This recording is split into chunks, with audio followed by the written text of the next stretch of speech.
പെന്തിക്കോസ്തി പെരുന്നാൾ കഴിഞ്ഞുള്ള ഈ തിങ്കളാഴ്ച ദിവസത്തിലെ നമ്മുടെ വിശുദ്ധ കുർബാനയുടെ പ്രത്യേകത എന്താണെന്ന് അറിയിക്കുന്നു.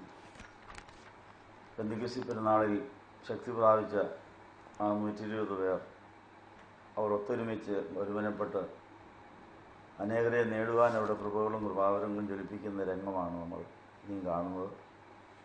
അങ്ങനെ പത്രോസ് എഴുന്നേറ്റ് നിന്ന് 3000 പേരെ നേടുന്ന പ്രസംഗം നടത്തി അനേകർക്ക് അനുതാപവും മാനസാന്തരവും ഉണ്ടായി. ഇന്നു മുതൽ ആ വേല നമ്മളിലൂടെ കർത്താവ് പ്രതീക്ഷിക്കുന്നു. അങ്ങനെ പെന്തിക്കോസ്തിക്ക് ശേഷം ഓരോ ദിവസവും സഭയിലേക്ക് ആൾ കൂടിക്കൊണ്ടേയിരുന്നു. ആയിരക്കണക്കിന് പേര് വന്നു. എല്ലാ നൂറ്റാണ്ടിലും ഈ പെന്തിക്കോസ്തി പെരുന്നാൾ കഴിഞ്ഞ് അനേകർ വിശുദ്ധരായി തീർന്നു. ഇന്ന് അങ്ങനെയുള്ള വിശുദ്ധന്മാരെ നമ്മൾ പ്രത്യേകം ഓർക്കുകയാണ്. ഓർത്തഡോക്സ് സയൻസ് എന്ന പേരിൽ എഴുതപ്പെട്ട പുസ്തകത്തിൽ എല്ലാ ദിവസവും ഓർക്കുവാനുള്ള ഓർത്തഡോക്സ് സയൻസ് ഉണ്ട്. ഇന്ന് ജൂൺ മാസം 5-ാം തീയതി എന്ന നിലയിൽ സെയിൻറ്റ് ഡൊറോത്തിയോസ് എന്ന പേരിലുള്ള ഒരു പരിശുദ്ധനെ കർത്താവിന് വേണ്ടി ജീവൻ മുഴുവൻ കൊടുത്ത് വിശുദ്ധനായി തീർന്നയാളാണ്. ആ സെയിൻറ്റ് ഡൊറോത്തിയോസ് നമ്മളുടെ ആരാധനയ്ക്ക് വന്നിട്ടുണ്ട്.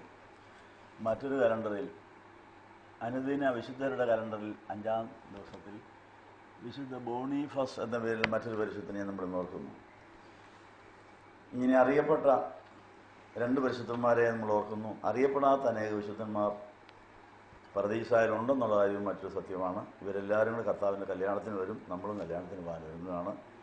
ഈ ലാഭത്തോടുകൂടെ കഴിഞ്ഞ ദിവസം കിട്ടിയതായ അനുഗ്രഹവും ശക്തിയും ഇന്നത്തെ ആരാധനയ്ക്ക് ഉപയോഗിച്ച് നമ്മൾ ഇവിടെയും ദൂരെയും പലയിടങ്ങളിലുമായി നമുക്ക് വേലയുണ്ട്. സഭയുടെ എല്ലാ അംഗങ്ങൾക്കും അനുഗ്രഹങ്ങൾ കൊടുത്തും അവരിൽ നിന്ന് വാങ്ങിയും നമ്മൾ തലയാഗ്രഹത്തിനോളം വളരുകയാണ്. സഭയാകുന്ന ശരീരത്തിൻ്റെ അവയവങ്ങൾ എന്ന നിലയിൽ നമുക്ക് മറ്റുള്ളവർക്ക് എന്തൊക്കെയോ കൊടുക്കാനുണ്ട്, അവരിൽ നിന്ന് എന്തൊക്കെയോ വാങ്ങാനുമുണ്ട്. അങ്ങനെ പൂർണ്ണതയിലേക്ക് വളരുകയാണ്. അതിന് തടസ്സമായി നിൽക്കുന്ന എന്തെങ്കിലും കുറവുകളോ കുറ്റങ്ങളോ എന്ന് ഏറ്റു പറയാനുണ്ടെങ്കിൽ ഏറ്റു പറഞ്ഞിപ്പോൾ പാവത്തിന് പ്രാപിച്ചുകൊണ്ട് ഇപ്പോൾ വിശുദ്ധ കുർബാനയിലേക്ക് പ്രവേശിക്കുന്നു. പെന്തിക്കോസ്തി കഴിഞ്ഞ് ഉണ്ടാകുന്ന പാപം ചെയ്യേണ്ടത് ചെയ്യാതെ പോകുന്ന പാപമാണ്. ചെയ്യരുതാത്തത് ചെയ്യുകയില്ല തീരുമാനമെടുത്തതിന് ശേഷം ആത്മാവിൽ നമ്മൾ നിറയുന്നത്. അത് കഴിഞ്ഞാൽ നമ്മൾ ചെയ്തു പോരേണ്ടതിന് മുന്നൊരുക്കിയിരിക്കുന്ന സൽപ്രവൃത്തികളുണ്ട്. ആ സൽപ്രവൃത്തിയിൽ ചെയ്യാതെ പോകുന്ന കൃത്യവിലോപങ്ങളാണ് ഇനി ഉണ്ടാകാൻ സാധ്യതയുള്ളത്. അതുകൊണ്ട് കഴിഞ്ഞ പെന്തിക്കോസ്തിക്ക് ശേഷം നമ്മൾ ചെയ്തു പോരേണ്ട മുന്നൊരുക്കി എത്രയോ കാര്യങ്ങൾ മുടങ്ങിക്കിടക്കുന്നു. അത് കുടിശ്ശിക തീർത്ത് ചെയ്യുവാൻ ഇന്നു മുതൽ നമ്മൾ വേല ആരംഭിക്കുകയാണെന്നുള്ള കാര്യം ഓർപ്പിക്കുന്നു. Efesiയർ 2:10 അനുസരിച്ച് നമ്മൾ ചെയ്തു പോരേണ്ടതിന് മുന്നൊരുക്കിയ വേല നമ്മുടെ വീട്ടിലും നമ്മുടെ നാട്ടിലും നമ്മുടെ സഭയിലും സമൂഹത്തിലും എല്ലാ സഭകളിലും എല്ലാ ഇടങ്ങളിലും ഉണ്ടെന്നുള്ള കാര്യം ഓർപ്പിക്കുന്നു. അത് കാര്യസ്ഥനായ പരിശുദ്ധാത്മാവ് പറയുന്നതനുസരിച്ച് പ്രാണനെ നേടി യേശുവിനെ മാറിലെത്തിക്കുന്ന വേലയ്ക്കായി ഇപ്പോൾ നമ്മൾ വിശുദ്ധ കുർബാനയിലേക്ക് പ്രവേശിക്കുന്നു. പാവത്തിന് ആവശ്യമുള്ളവർ മുമ്പോട്ട് വരാം. അന്യഭാഷകളാലും അന്യരുടെ അതിരങ്ങളാലും ഞാൻ ഈ ജനത്തോട് സംസാരിക്കുമെങ്കിലും അവർ എൻ്റെ വാക്ക് കേൾക്കുകയില്ല എന്ന് അരുളി ചെയ്യുന്നു എന്ന് ന്യായപ്രമാണത്തിൽ എഴുതിയിരിക്കുന്നു. അതുകൊണ്ട് അന്യഭാഷകൾ അടയാളമായിരിക്കുന്നത് വിശ്വാസികൾക്കല്ല അവിശ്വാസികൾക്കത്രേ. പ്രവചനമോ അവിശ്വാസികൾക്കല്ല അവിശ്വാസികൾക്ക് തന്നെ. സഭയൊക്കെയും ഒരുമിച്ച് കൂടി എല്ലാവരും അന്യഭാഷകളിൽ സംസാരിക്കുന്നുവെങ്കിൽ ആത്മവരമില്ലാത്തവരോ അവിശ്വാസികളോ അകത്ത് വന്നാൽ നിങ്ങൾക്ക് ഭ്രാന്തുണ്ട് എന്ന് പറയില്ലയോ? എല്ലാവരും പ്രവചിക്കുന്നുവെങ്കിലോ വിശ്വാസിയോ ആത്മവരമില്ലാത്തവനോ അകത്ത് വന്നാൽ എല്ലാവരുടെയും വാക്കിനാൽ അവന് ഭാവബോധം വരും. അവൻ എല്ലാവരും വിവേചിക്കപ്പെടും. അവൻ്റെ ഹൃദയ രഹസ്യങ്ങളും വെളിപ്പെടും. അങ്ങനെ അവൻ സാഷ്ടാംഗം വീണ് ദൈവം വാസ്തവമായി നിങ്ങളുടെ ഇടയിലുണ്ട് എന്ന് ഏറ്റുപറഞ്ഞ് ദൈവത്തെ ആരാധിക്കും. സഹോദരന്മാരെ, ആകിയാൽ എന്തു ചെയ്യണം? നിങ്ങൾ കൂടി വരുമ്പോൾ ഓരോരുത്തരും സങ്കീർത്തനമുണ്ട്, ഉപദേശവുമുണ്ട്, വെളിപാടുണ്ട്, അന്യഭാഷയുണ്ട്, വ്യാഖ്യാനമുണ്ട്. സകലതും ആത്മീയ അഭിവൃദ്ധിക്കായി ഉതകട്ടെ. അന്യഭാഷയിൽ സംസാരിക്കുന്നുവെങ്കിൽ 2 പേരോ ഏറിയാൽ 3 പേരോ ആകട്ടെ. അവർ ഓരോരുത്തരായി സംസാരിക്കുകയും ഒരുവൻ വ്യാഖ്യാനിക്കുകയും ചെയ്യട്ടെ. വ്യാഖ്യാതാവ് ഇല്ലാതിരുന്നാൽ അന്യഭാഷക്കാരൻ സഭയിൽ നിശബ്ദമായി തന്നോടും ദൈവത്തോടും സംസാരിക്കട്ടെ. പ്രവാചകന്മാർ 2-3 പേര് സംസാരിക്കുകയും മറ്റുള്ളവർ വിവേചിക്കുകയും ചെയ്യട്ടെ. ഇരിക്കുന്നവനായ മറ്റൊരുവനും വെളിപാടുണ്ടായാലോ ഒന്നാമത്തവൻ നിശബ്ദനായിരിക്കട്ടെ. എല്ലാവരും പഠിക്കുവാനും എല്ലാവർക്കും പ്രബോധനം ലഭിക്കുവാനുമായി നിങ്ങൾ നിങ്ങൾക്കെല്ലാം ഓരോരുത്തരായി പ്രവചിക്കാവുന്നതാണ്. പ്രവാചകന്മാരുടെ ആത്മാക്കൾ പ്രവാചകന്മാർക്ക് കീഴടങ്ങിയിരിക്കുന്നു. എന്തെന്നാൽ ദൈവം കലക്കത്തിന്റെ ദൈവമല്ല, വിശുദ്ധന്മാരുടെ സർവ്വസഭകളിലും എന്ന പോലെ സമാധാനത്തിന്റെ ദൈവമത്രേ.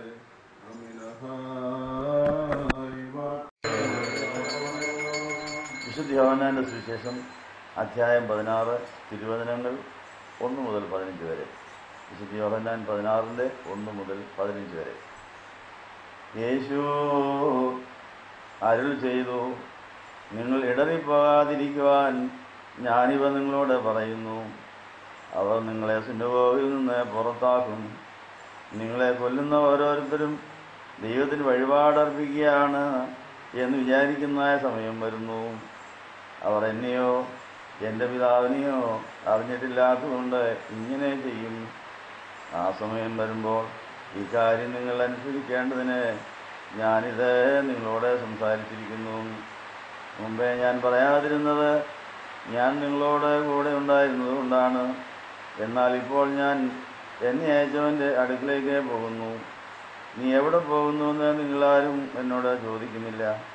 എന്നാൽ ഇത് നിങ്ങൾ പറഞ്ഞതുകൊണ്ട് നിങ്ങളുടെ ഹൃദയം ദുഃഖപൂർണ്ണമായിരിക്കുന്നുവെങ്കിലും ഞാൻ നിങ്ങളോട് സത്യം പറയുന്നു, ഞാൻ പോകുന്നത് നിങ്ങൾക്ക് പ്രയോജനമാകുന്നു. ഞാൻ പോകാതിരുന്നാൽ ആശ്വാസപ്രദൻ നിങ്ങളുടെ അടുക്കൽ വരികയില്ല. ഞാൻ പോയാൽ അവനെ നിങ്ങളുടെ അടുക്കൽ അയക്കും.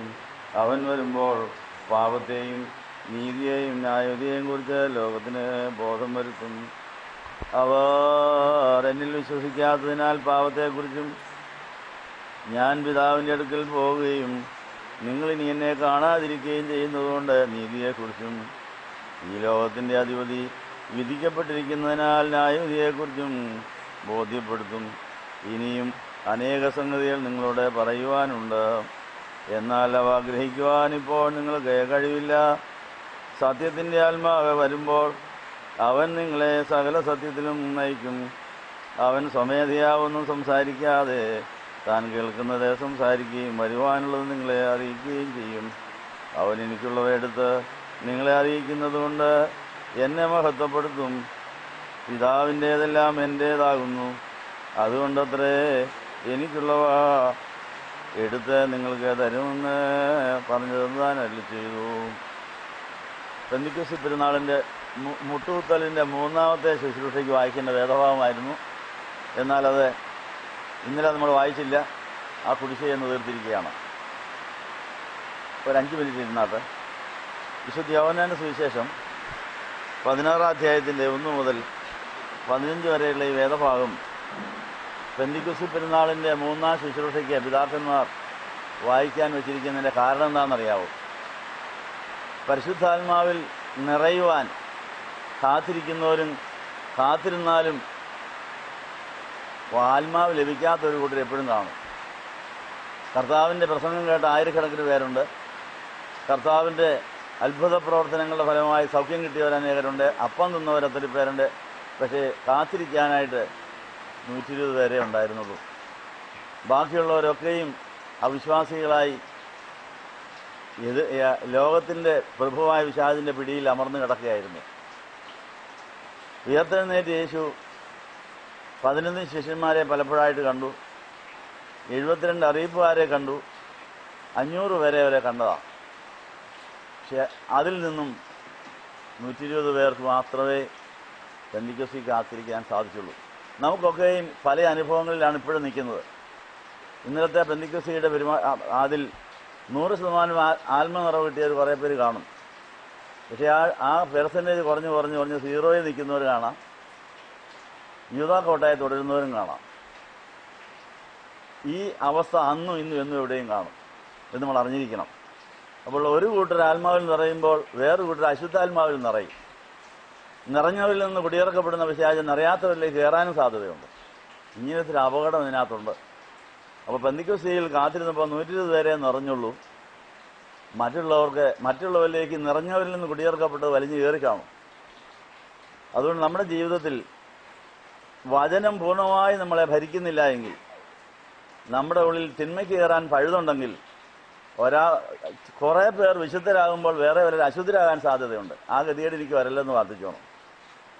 120 പേര് നിറഞ്ഞു കഴിഞ്ഞപ്പോൾ അവരുടെ പ്രസംഗം കേട്ട് 3000 പേര് മാനസാന്തരപ്പെട്ടു, അവർ ചേർന്നു. പക്ഷെ അത് കഴിഞ്ഞപ്പോൾ വേറെ അനേകം പേരെ കഠിന ഹൃദയരായി ഇവരെ പീഡിപ്പിക്കാൻ തുടങ്ങുകയാണ്. അങ്ങനെ അന്ന് യഹൂദ സഭയിലുണ്ടായിരുന്നവരെല്ലാം പുറത്താക്കിയെന്നാണ് പറയുന്നത്. സുന്നഗോഗിൽ നിന്ന് അവരെ പുറത്താക്കി.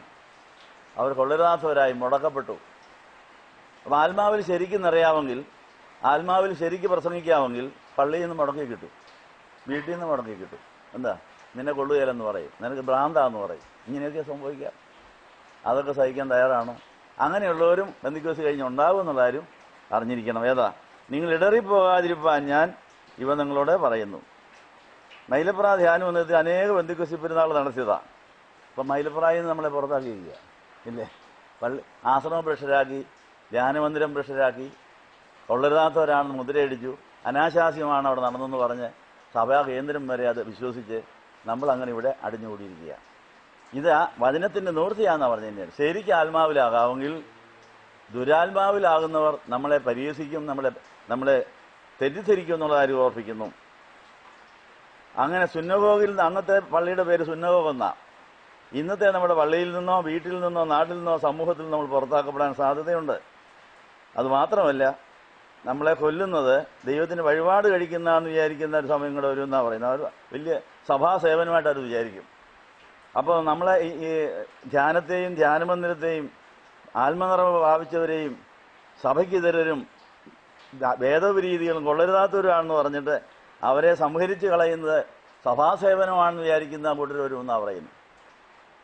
അത് അങ്ങനെ സംഭവിക്കുമെന്നുള്ള ആരും വിഷമിക്കരുത്. ഇത് 1-ാം നൂറ്റാണ്ടിൽ, എല്ലാ നൂറ്റാണ്ടിലും നടന്ന 21-ാം നൂറ്റാണ്ടിലും നടന്നിരിക്കും. അപ്പോൾ അങ്ങനെയുള്ളവരോട് ആരുണ്ടായിരിക്കും? പരിശുദ്ധാത്മാവ് ഉണ്ടായിരിക്കും, കർത്താവ് ഉണ്ടായിരിക്കും എന്നുള്ള കാര്യം ഓർക്കുന്നു. അവർ എന്നെയോ എൻ്റെ പിതാവിനെയോ അറിഞ്ഞിട്ടില്ലാത്തതുകൊണ്ട് ഇങ്ങനെ ചെയ്യും. അങ്ങനെ പെന്തിക്കോസ് കഴിഞ്ഞാലും കർത്താവിനെയോ പിതാവായ ദൈവത്തിനെയോ പരിശുദ്ധാത്മാവിനെയോ അറിയാത്ത ഒരു കൂട്ടർ കപടഭക്തിയിൽ നമ്മുടെ കൂടെ വരാനോ നമ്മളെ എതിർക്കാനോ ഒക്കെ സാധ്യതയുണ്ട്. അതിനെ നേരിടാൻ ഒരുങ്ങിക്കോ. അതിനുള്ള ശക്തി ആർജിക്കാനാണ് ഇന്നത്തെ കുർബാന. അപ്പം അങ്ങനെ വിശുദ്ധന്മാരെല്ലാം പെന്തിക്കോസ് കഴിഞ്ഞ് പുറത്താക്കപ്പെട്ടവരാണ്, ദണ്ഡിക്കപ്പെട്ടവരാ, പീഡിപ്പിക്കപ്പെട്ടവരാ, തെറ്റിദ്ധരിക്കപ്പെട്ടവരുമാണ്. ആ ഭാഗ്യം ലഭിച്ചതിന് നന്ദി പറയാൻ, സ്തോത്ര കുർബാന ചെയ്യാൻ ആഗ്രഹിക്കുന്നവർക്ക് എഴുന്നേൽക്കാം. അവർക്ക് വേണ്ടി ഇപ്പോൾ ഈ കുർബാന അർപ്പിക്കുകയാണ്. നിങ്ങൾക്കെല്ലാവർക്കും സമൃദ്ധിയുണ്ട്.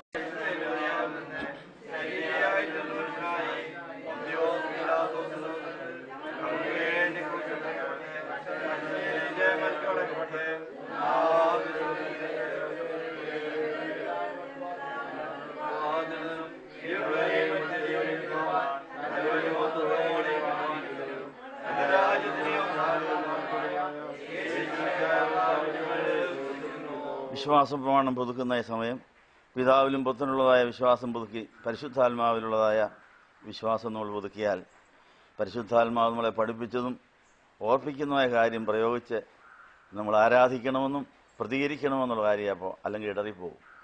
ഇപ്പോൾ പെന്തിക്കോസ്തിക്ക് ശേഷം പെന്തിക്കോസ്തിയുടെ അനുഭവം ഇല്ലാത്തവർ അവർ പ്രതികരിക്കുന്നത് കപടഭക്തിയിൽ, അശുദ്ധിയിൽ, വൈരാഗ്യത്തിൽ, പകയിലൊക്കെ ആയിരിക്കും.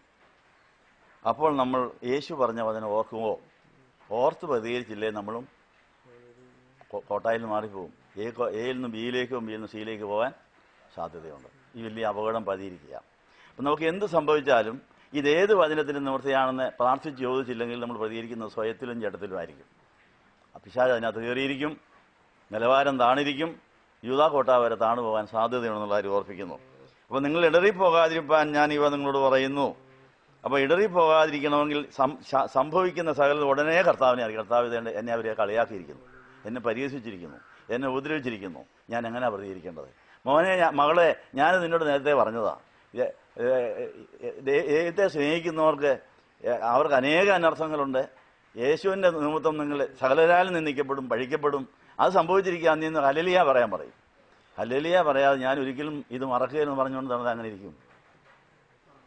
കോട്ടായിൽ നിന്ന് പോകും. കോട്ടായിൽ നിന്ന് എങ്ങോട്ട് പോകും? സിയിലേക്ക് പോവുക. അപ്പോൾ നമ്മുടെ ഓരോ പ്രതികരണങ്ങളും വചനപ്രകാരമാണോ എന്ന് പിശാച് നോക്കിക്കൊണ്ട്, പിശാചിന് വചനം എല്ലാം അറിയാം, പക്ഷെ അവൻ ആരാധിക്കാൻ കഴിയില്ലെന്ന് മാത്രമേ ഉള്ളൂ. നമ്മുടെ ഒരു കേസെടുക്കാൻ മിടുക്കനാ, വക്കീലിനെ പോലെ വേദോസ്തവം മുഴുവൻ പഠിച്ചേച്ച് നമ്മുടെ പുറകെ നടന്ന് നമ്മുടെ ഓരോ പ്രതികരണങ്ങളും അവൻ തെളിവിന് വേണ്ടി ഫോട്ടോ സഹിതം സ്വർഗ്ഗകോടതി കൊണ്ട് കാണിക്കുന്നത്. അവരുടെ പ്രതികരണം കണ്ടോ? അത് ഈ വചനപ്രകാരമല്ല. അതുകൊണ്ട് അവരിപ്പോൾ എൻ്റെ പക്ഷത്താണ്. അതുകൊണ്ട് നമ്മൾ കൂറുമാറാൻ വളരെ എളുപ്പമുള്ള സാധനം. ദൈവത്തിൻ്റെ പക്ഷത്തു നിന്ന് പിശാചിൻ്റെ പക്ഷത്തേക്ക് മാറാൻ അധിക സമയമൊന്നും വേണ്ട. അത് വളരെ ജാഗ്രതയോടെ ഇരുന്നില്ലെങ്കിൽ ഇടർച്ചകളുടെ മധ്യത്തിൽ നമ്മുടെ പ്രതികരണം പരിശുദ്ധാത്മാവ് തരുന്ന വചനപ്രകാരമായിരിക്കണം. ഇന്ന വചനത്തിൻ്റെ നിവൃത്തിയാ, നീ ഇത് സഹിച്ചോ, ഞാൻ നിനക്കിന് പ്രതിഫലം തരാമെന്ന് പറഞ്ഞ് കേട്ടില്ലെങ്കിൽ ഞാൻ ആയുസ് മറക്കുകയില്ല എന്ന് പറഞ്ഞ് നടന്നാൽ പിശാചിൻ്റെ കൂടെ നടക്കാം. ആ ഗതികേട് വരാതിരിക്കാൻ നിങ്ങൾ പ്രാർത്ഥിച്ചു. സഹോദരി സഹങ്ങളെ, മാതാക്കളെ, ഗുരുക്കന്മാരെ, ഞങ്ങൾ ക്ഷമിക്കണം. ഈ കുർബാന അംഗീകരിക്കപ്പെടുക നിങ്ങളാരും ഞങ്ങൾക്ക് വേണ്ടിയും പ്രാർത്ഥിക്കണമേ. പെന്തിക്കോസ്ത് പെരുന്നാൾ കഴിഞ്ഞാൽ ഇടർച്ച വരുത്തുന്നവരുണ്ടാകും പലതരത്തിൽ. ആ ഇടർച്ചകളെ പ്രാർത്ഥനയാക്കി മാറ്റി ആത്മാവിൽ ജ്വലിച്ച് ദൈവത്തിൻ്റെ ആലോചനപ്രകാരം പ്രതികരിച്ചില്ലെങ്കിൽ നമ്മൾ ഇടർച്ച വരുത്തുന്നവരായി നമ്മൾ മാറും. നമ്മൾ കുരിശെടുത്തുകൊണ്ട് പോകുന്ന വഴി നമുക്ക് കുരിശുണ്ടാക്കി തരുന്നവർക്ക് വേണ്ടി പ്രാർത്ഥിക്കാനും അവർക്ക് മനസ്സിലാകാത്ത കാര്യമുണ്ടെന്ന് മനസ്സിലായാൽ മാത്രമേ അവരെ സഹിക്കാനും വഹിക്കാനും ഒക്കെ എന്നുള്ള കാര്യം ഓർപ്പിക്കുന്നു. പെന്തിക്കോസ്ത് പെരുന്നാൾ കഴിഞ്ഞ് ഈ 120 പേരെ ഒത്തൊരുമിച്ച് പ്രാർത്ഥിച്ച് പ്രവർത്തിച്ച് 3000 പേരെ കിട്ടി. ആ 3000 പേരിൽ നിന്ന് കുടിയേർക്കപ്പെട്ട തിന്മയുടെ ശക്തികൾ വേറെ പല്ലിൽ പോയി കയറി അവരെ ദണ്ഡിപ്പിച്ചു, പീഡിപ്പിച്ചു. 10 ദിവസം ജയിലിടേണ്ടി വന്നു. അപ്പോൾ എല്ലാവരും അതും പ്രാർത്ഥനാ വിഷയമാക്കി. അപ്പോൾ ജയിലിൽ നിന്ന് അത്ഭുതകരമായി രക്ഷപ്പെട്ട് വീണ്ടും വേല തുടർന്നു. സ്തെഫാനോസ് ആത്മാവിൽ പറഞ്ഞ് പ്രസംഗിച്ചപ്പോൾ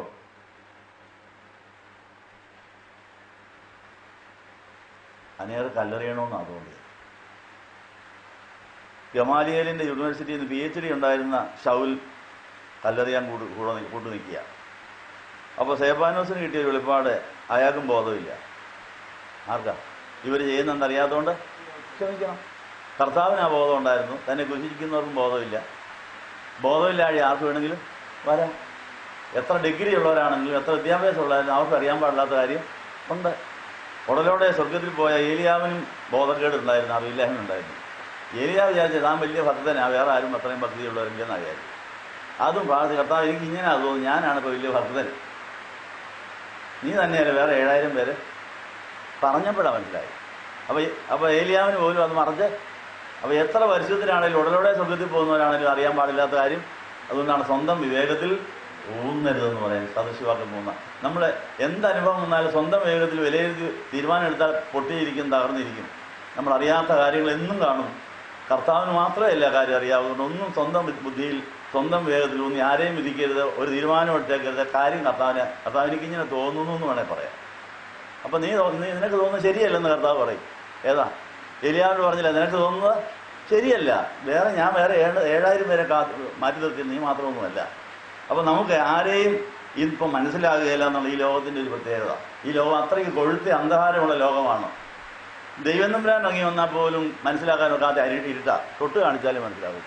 അതുകൊണ്ടാണ് അദൃശ്യനായ ദൈവത്തിൻ്റെ പ്രതിമയായ ലോകത്തിൽ അവതരിച്ച യേശുവിനെ ഇവൻ തന്നെയാണ് വരാനുള്ളവരെന്ന് തൊട്ട് കാണിക്കേണ്ടി വന്നു. ആര്? യോഹന്നാനല്ലേ വരാനുള്ളവൻ ഇവനാ. ഇവൻ ലോകത്തിൻ്റെ ഭാഗത്ത് വൈകുന്ന. കാരണം അത്രയ്ക്ക് അന്ധകാരമാണ്, അന്ധകാരം അത്രയ്ക്ക് കൊഴുത്തതാ. ദൈവം തമ്പുരാൻ വന്നാൽ പോലും കാണാനോ അറിയാനോ പറ്റുകയില്ല. അത്രയ്ക്ക് കൊഴുത്തി അന്ധകാരമുള്ളതുകൊണ്ട് നമ്മുടെ ഈ അന്ധകാരത്തിലെ വികാരങ്ങളും വിചാരങ്ങളും തോന്നുന്നതൊന്നും ആശ്രയിച്ചേക്കരുത്. എല്ലാം അപ്പച്ചനെ അറിയിച്ചാൽ വേറെ കർത്താവ് അറിയിച്ചിരിക്കുന്നുള്ള കാര്യം ഓർപ്പിക്കുന്നു. അതുകൊണ്ട് നമുക്കുണ്ടാകുന്ന എല്ലാ അനുഭവങ്ങളും പ്രാർത്ഥനാ വിഷയമാക്കിക്കൊള്ളണം. സ്വന്തം വിവേകത്തിലൊന്നാതെ ഇടർച്ച വരുത്തുന്നവരെ ദൈവത്തിലില്ലാതെ പ്രാർത്ഥിക്കണം. അവർക്കുണ്ട് കർത്താവ് അവർ പറയുന്നത് എന്താണെന്ന് അറിയുന്നില്ല. ആ അറിവ് നമുക്കുണ്ടായിരിക്കുന്നു. പ്രാർത്ഥിച്ചാലേ അറിവ് കിട്ടുകയുള്ളൂ എന്ന് കാര്യം ഓർപ്പിക്കുന്നു. അതുകൊണ്ട് സ്തെഫാനോസിന് ആ അറിവുണ്ടായിരുന്നതുകൊണ്ട് ശൗലിന് വേണ്ടി പ്രാർത്ഥിച്ചു. ശൗലിന് അതുകൊണ്ടാണ് ബോധം വന്നത്, അയ്യോ ഞാനീ കാണിക്കുന്നതിന് വൃത്തികേടാണ്. പിന്നെ മനസ്സിലായി അത് അങ്ങനെ പ്രാർത്ഥിച്ചതുണ്ടാവും. അങ്ങനെ മറ്റുള്ളവർക്ക് വേണ്ടി പ്രാർത്ഥിക്കാൻ അവരുടെ ബോധമില്ലാഴികയും ബുദ്ധിഹീനതയിലും ബലഹീനതയിലും മുഖാന്തരം ഇടർച്ച വന്നിരിക്കും. അത് അവരെ ദൈവം തമ്പുരാൻ ബോധ്യമാക്കുന്നവരെയും അതിനെ സ്വാഗതം ചെയ്ത് സ്തോത്രം ചെയ്യണമെന്നാണ് പറഞ്ഞതിൻ്റെ അർത്ഥം. ഇത്രയും നേരം പറഞ്ഞതിന് ചുരുക്കം, നമ്മുടെ കഴിഞ്ഞ കാല ജീവിതത്തിൽ അനേക ബന്ധുക്കൃതികൾ നമുക്ക് കടന്നുപോയി. നമുക്ക് ഇതുവരെയും ആത്മാവിൽ നിറഞ്ഞിട്ട് നിലനിർത്താൻ കഴിയാത്തതിൻ്റെ കാര്യം നമ്മുടെ പ്രതികരണങ്ങൾ വചനപ്രകാരമല്ലായിരുന്നു. അതുകൊണ്ട് എത്രയും വേഗം വേദോത്സവം വായിച്ചു. വേദോത്സവത്തിലെ ഇന്ന വചനപ്രകാരം ഞാൻ തെറ്റിയിട്ടുണ്ടോ ഇല്ലയോ എന്ന് അർത്ഥാണ് ചോദിക്കണം. അങ്ങനെ വചനം പൂർണ്ണമായ ഹൃദയത്തിൽ എഴുതപ്പെട്ട് എല്ലാ അനുഭവങ്ങളും വചനത്തിൻ്റെ വെളിച്ചത്തിൽ വിവേചിച്ച് പ്രാർത്ഥിച്ച് പ്രതികരിച്ചെങ്കിലേ ആത്മനിറവ് കിട്ടിയാൽ നിലനിൽക്കുക, അല്ലേ പോയിരിക്കും. യൂദാസ് ചെയ്യാത്ത ഞാന്ന പോലെ വല്ല ഞാലണ്ടിയും വരും. ഇതിനൊന്നും ദൈവം ഉത്തരവാദിയല്ല, കാര്യം പറഞ്ഞിരിക്കുന്നു. അപ്പോൾ 120 പേര് നമ്മുടെ സന്നിധിയിൽ വന്ന് അവർ ഇടർച്ചകളുടെ മധ്യത്തിൽ ഇടറാതെ പതറാതെ അനേകരെ നേടി. അവർ കുരിശെടുത്ത് കീഴം പ്രാപിച്ചു. ആ വിശുദ്ധന്മാർ ഇപ്പോൾ നമ്മുടെ അടുത്ത് വന്നിരിക്കുകയാണ്. ഇന്ന് നമ്മൾ ഓർക്കുന്ന ആ ബോണിഫാസ് എന്ന് പറയുന്ന അദ്ദേഹവും നമ്മൾ പറഞ്ഞ വേറെ വിശുദ്ധൻ്റെ പേരാണ് സെയിൻറ്റ് ഡൊറോത്തിയോസ്. ഒരു രണ്ടുപേരും കൂടെ വന്ന് നമുക്ക് സകലതും ശോധന ചെയ്ത് നല്ലത് മുറിപ്പാനുള്ള വിവേചന വരം തരാൻ പോവുകയാണ്. എന്നിട്ട് ഇതുവരെ നമ്മൾ ധരിച്ചതെല്ലാം തൂത്ത് കളഞ്ഞിട്ട് കർത്താവേ നിൻ്റെ കണ്ണിൽ കൂടെ, നിൻ്റെ കണ്ണിൽ കൂടെ, നിൻ്റെ കാഴ്ചപ്പാടിലൂടെ എല്ലാം കണ്ട് നിന്നെ പോലെ പ്രതികരിക്കാൻ സഹായിക്കണമെന്ന് പ്രാർത്ഥിക്കാൻ പോവുകയാണ്. അതിനായിട്ട് നമുക്ക് എഴുന്നേൽക്കാം.